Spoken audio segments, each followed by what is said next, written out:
really hard. Not that it hasn't already, but the reality of what happened and the residual effect of that will probably take its toll real soon. Now, last Friday you did run, I guess, your 41st Boston Marathon. What was that experience like? What did it mean to you? Oh, during the course of the next couple of weeks, I was struggling with when I might be able to do that, and I certainly wanted to be respectful of everything going on around me. You know, the funerals, and so I had a timeline because when these were done and when this was done, maybe then would be the appropriate time, and I just felt that Friday was it. So I just went out there with one friend and didn't really tell anyone, and sort of snuck out and just ran the course. And it was an experience in terms of doing it that way, because I had never done it quite that way before. And for me, it was just putting a little closure to my day too, like everyone else wants. Did that work? Do you feel like you got some closure? On that aspect of my involvement with this race, in terms of from running it as a participant, there's still more closure to be done in terms of the management side of it, and that's what we're busy doing right now. You're so closely connected to this race and such a major figure in the world of running. I just wonder if you have some sort of message that you would like to give to the running community about what's happened in Boston and going forward.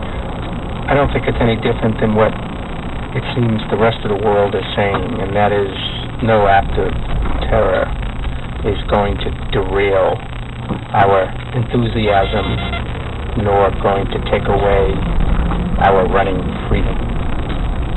So we will come back stronger than ever, and we need, again, everyone's patience with us, because it's not an easy task, but we have everyone's best interest in mind. That's Boston Marathon Race Director Dave McGilvery.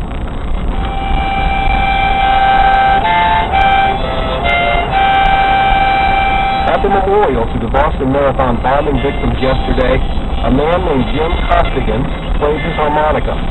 Jim was in a wheelchair. He lost part of his right leg after an accident a few years ago. And he had a message to the many people who lost limbs in the marathon explosions. I can relate with it all, and I feel like I can let people know, listen, there's a road ahead, and there's going to be some bumps, and you got to make your way, you know?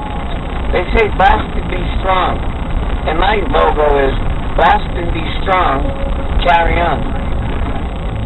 One of the voices at the Boston Marathon bombing memorial with Here Now's Alex Ashlock. You can hear more of this conversation with Dave McGilvery and Tom Groach.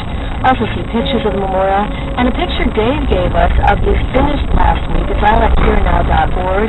As Dave said at the time, hey, it only took me 11 days, 4 hours, and 30 minutes.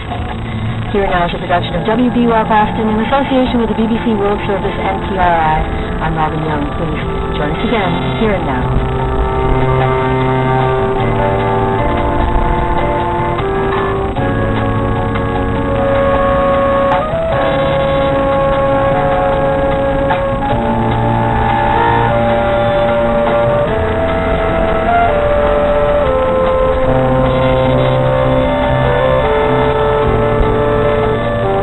Funding for Here and Now comes from MathWorks, creators of MATLAB and Simulink software.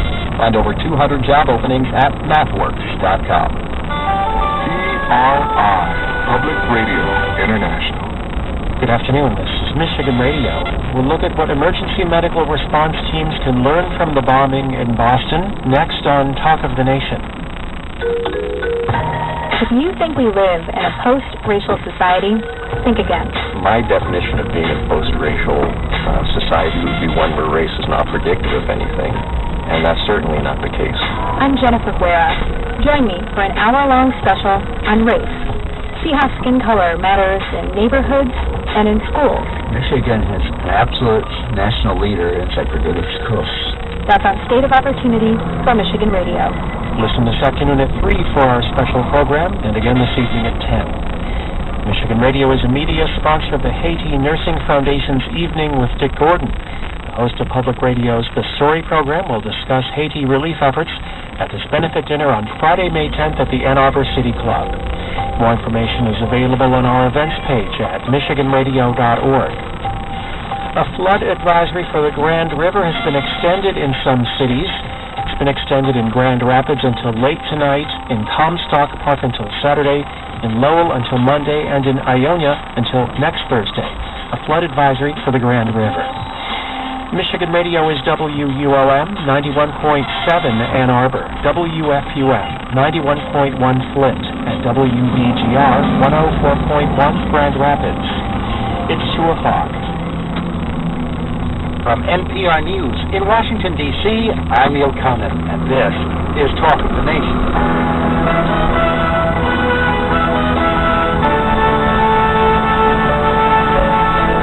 Moments after bombs exploded in Boston, severely injured victims began to flood into ERs. Robert Osgood, Emergency Management Chief at Tufts Medical Center. There was sort of this beat where everybody in the emergency department sort of stopped for a second, and it was almost like you could hear each other breathing. And everybody looked at me and said, "Is this another one of your crazy drills?" And the first thing I said was, "No, this is not a drill. This is for real. We need to huddle up." Every victim who arrived alive is expected to survive. What happened in the emergency rooms in Boston, and what crisis is your ER ready for? Plus, Caroline Kennedy's new collection of verse for kids, Poetry to Learn by Heart. Talk of the Nation, right after the news. From NPR News in Washington, I'm Lakshmi Singh. President Obama is at the start of a 3-day economic trip to Latin America, where trade and commerce are among his top priorities. NPR's Scott Horsley reports before leaving this morning, the president nominated a new Commerce Secretary and a new U.S. Trade Representative. President Obama chose familiar faces to round out his cabinet. Penny Pritzker, his nominee for Commerce Secretary, is a Chicago businesswoman who serves on the board of the Hyatt hotel chain her father founded. Pritzker has been a major fundraiser for the president's campaigns and a forceful advocate for worker training. The president also tapped Mike Froman as his top trade negotiator. Froman's already played a similar role as a White House advisor on international economics. I urge the Senate to confirm Penny and Mike without delay, because they've got a lot of work to do. And I intend to work them to the bone as soon as they're official. Obama says he hopes to deepen trade ties with Latin America during this week's visit to Mexico and Costa Rica. Scott Horsley, NPR News, the White House. Maryland is now the 18th state to abolish the death penalty. Democratic Governor Martin O'Malley signed the measure today, ending a long battle over capital punishment. Among those in attendance was a former Maryland death row inmate. Kirk Bloodsworth was the first person in the nation released after he was cleared by DNA evidence. 5 men are still on death row, but Governor O'Malley may commute their sentences to life without parole. Medicaid is being extended to tens of thousands more eligible West Virginians, as called for by the federal health care law. Today, the Democratic governor announced plans to expand the program in a state where President Obama is deeply unpopular. The party's final holdout now on Medicaid expansion is Kentucky Governor Steve Beshear. 2 wind-whipped wildfires are forcing hundreds of people from their homes in Southern California. NPR's Kurt Sigler reports the blazes come as much of the region is baking in record heat and extremely dry conditions.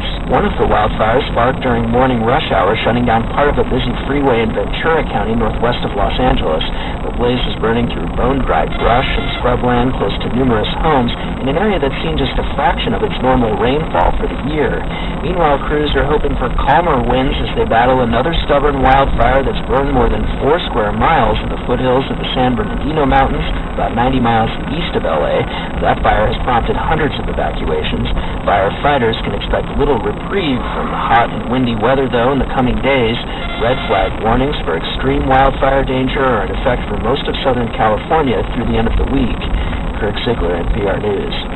At the last check on Wall Street, Dow was up 124 points at 14,825. NASDAQ up more than 1% at 3344. S&P 500 up 15 points. This is NPR. It's 2:04. Good afternoon. I'm Mike Perini with Michigan Radio News. The State House has approved a bill that would legalize a controlled wolf hunt. An animal welfare group has collected signatures for a ballot proposal in an effort to stop a new law opening Michigan to a wolf hunt, but the bill approved by the House would allow a wolf hunt in the Upper Peninsula to go forward regardless of the result of a public referendum. The bill will go to Governor Rick Snyder once the state Senate deals with a technical issue. The state Supreme Court has declined to hear a challenge to the policy that allows live-in partners of state employees to be covered by their health coverage. As we hear from Michigan Public Radio's Rick Pluta, the court's decision allows the policy to stand. The benefit was negotiated as part of most state employee contracts. Attorney General Bill Schuette challenged the benefit. He says providing insurance for live-in partners violates the state's ban on recognition of same-sex marriage and civil unions. The amendment was approved by voters in 2004. Schuette also said the policy discriminates against married couples. Lower courts dismissed Schuette's lawsuit. They said the policy does not make any distinction between people in same-sex relationships and male-female relationships. About 150 state employees currently have live-in partners and their children covered by their health plans. For the Michigan Public Radio Network, I'm Rick Pluta in Lansing. The state-appointed emergency manager for Detroit Public Schools says he plans to step down when his contract expires this month. Governor Snyder appointed Roy Roberts to the position in 2011. Roberts says he expects the financial emergency in the district to be over in the next 3 years. In Michigan radio weather, West Michigan will have increasing cloudiness through the afternoon with a chance of rain and thunderstorms. Mid and southeast Michigan will have mostly sunny skies through the day. We'll have highs ranging from the mid-70s to around 80. Tonight we'll have partly cloudy skies with a few overcast spots. West Michigan, again, will have a chance of rain and thunderstorms, and we'll have lows in the mid to upper 50s. Tomorrow, West Michigan will have a lot of clouds, and again, rain and thunderstorms possible, and the rest of the region will have a mix of sun and clouds. We'll have highs in the low to mid-70s tomorrow. Support for NPR comes from Arizona State University. More than 60 undergraduate and graduate online degree programs at radio.asu.edu. This is Michigan Radio, and it's 2:06. This is Talk of the Nation. I'm Neil Conan in Washington. 3 people died from the blast and shrapnel of the pressure cooker bombs at the finish line of the Boston Marathon. Hundreds more were injured, many severely, but as bad as it was, it could have been much, much worse. Remarkably, everyone who arrived alive at an emergency room that Patriots Day is expected to survive. Everyone in Boston, from EMTs and bystanders to nurses and surgeons, responded with courage and competence. Hospitals had trained for mass casualties, and there was an element of luck.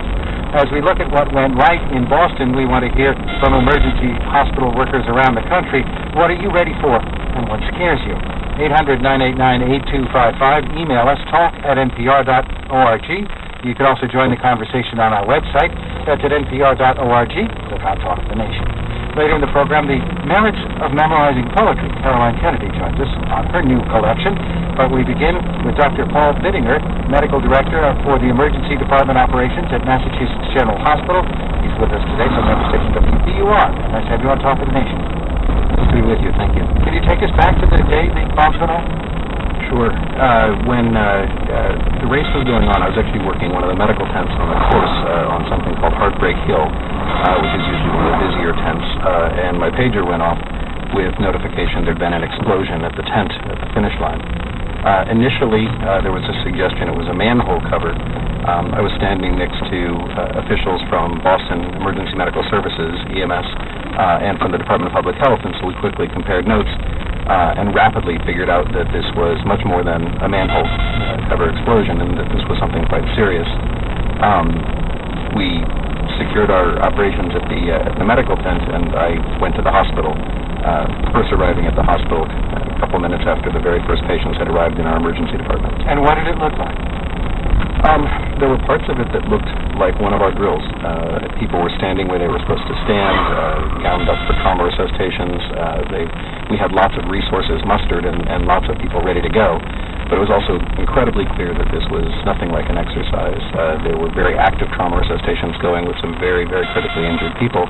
and the noise and the intensity and the voices made it quite obvious that this was something much more serious than the exercises we've conducted. Did you have to decide whether to call in extra people? Somewhat. We were fortunate that the events happened right at about shift change, and so around 3 o'clock is when hospital shifts often change. We had the day shift. We made the decision to hold all of them in the emergency department, and we kept the evening shift obviously quite busy. There were a lot of other responders from elsewhere in the hospital, and some folks did come from home, but it was really remarkable that given the staffing we actually had capacity to take care of even more patients had we been asked to do so. Yet you had 6 critically injured patients. They came in almost immediately, some with almost no pulse. That's correct. 6 patients arrived in very, very short order, and they arrived into an incredibly busy emergency department. Our department is like most across the country, which is we are very busy and very active. I have 49 beds in our emergency department, and we had more than 90 patients that were receiving care at the time we first heard notification of the bombings. And so, how did you prioritize? Triage, we all hear about it, but how did you prioritize? Well, the first thing is to have good plans in place to be able to make room for the incoming patients. We've studied mass casualty quite a bit, and we knew that the first few patients would arrive very quickly indeed. The first patient came without notification initially about 9 minutes after we first heard anything about this event, so we had very little time to make room. Nonetheless, what we had planned for was if something like this happened, we had to make a lot of room in our emergency department. So we had patients sent from the emergency department to the upstairs floors with incomplete medical evaluations, but the admitting services, our medical service, other providers, really took the lead and were an integral part of our response so that we could have 30 open rooms within about 20 minutes after initial notification, which is what we had. So preparation, training played a big part. It's not possible to tell everyone what to do when you hear something like this. They have to know it, and the only way they're going to know it is they will have practiced it, because I can tell them about it in a lecture, but they'll forget it very quickly. So we practice again and again and again, and people did the right thing because of practice, and that's one of the most important things that influenced our response. Where did you go to get advice as to how to prepare? We've done it in a number of ways. Certainly we review the literature. There's a lot that people are studying out there about this. But we did 2 really important things, I think, that helped us a lot. Back in 2005, we invited a group of Israeli physicians and others to come over. They lectured us about their experience with improvised explosive devices, with terrorism, and gave us a lot to think about. But they actually watched one of our practice exercises and critiqued it. And so when we responded, what we actually did was we used an altered triage system different than what we had planned for before their visit that allowed us to get patients into the emergency department much faster. As a city, we've also done a lot, and we hosted a conference here in the city 2 successive years in 2008 and 2009 with leaders from London, where they had the subway bombings back in 2005, Madrid, where they had train bombings, Mumbai, where they had a mass terror attack. And they shared their experiences of how hard it is to distribute patients equally among the hospitals, how hard it is to make room inside.